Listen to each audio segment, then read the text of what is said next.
做饭不？对对，没错。你别上来，妹妹上来，妹妹上来，不行，今天我就不行，我不管。你别上来，妹妹上来，我不管。什么情况？你不是说你一个人来的吗？不啊，我们今天不是带了2个妹妹？可以了，你可以下去了。那你是要吃？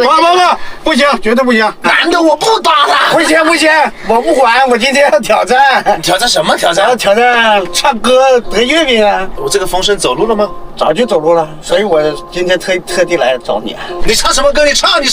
反正我研究了一下，蔡哥你粉丝比较喜欢刀郎啊。不是我的粉丝喜欢刀郎，我也喜欢刀郎。好，那就来一首刀郎的《陈顿的惩罚》。陈顿的惩罚。你唱得好，这个月饼是你的。OK， 没问题。唱得不好你就下去。OK， 好，来。在你的内心里是怎样对待感情？直到现在你都没有对我提起。我自说自话，简单的想法，在你看来这根本就是一个笑话，所以我伤悲。为何屋顶还残留着你的香味？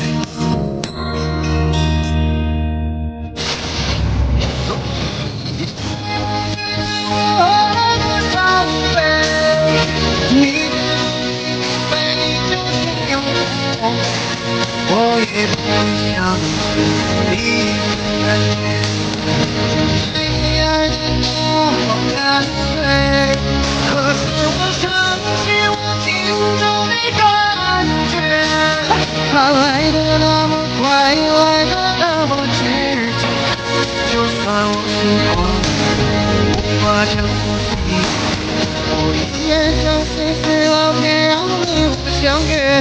如果没有人能伴有手中你的相约，我绝对不会辗转反侧太远。就像那一个回味的印象，在你我的记忆中挣扎徘徊。如果说不是让你永远的放手，想到你我就不会出现。我希望你应该把遗忘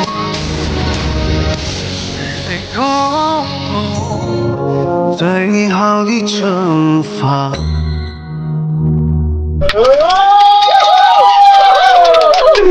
你唱到我都想起了新疆的孜然味道，新疆的羊肉串我都想搂了。可以，来这中间的月饼，你的。我必须，我要拿盒月饼了。那你拿。骡子哥，我们也想要，我们也想要。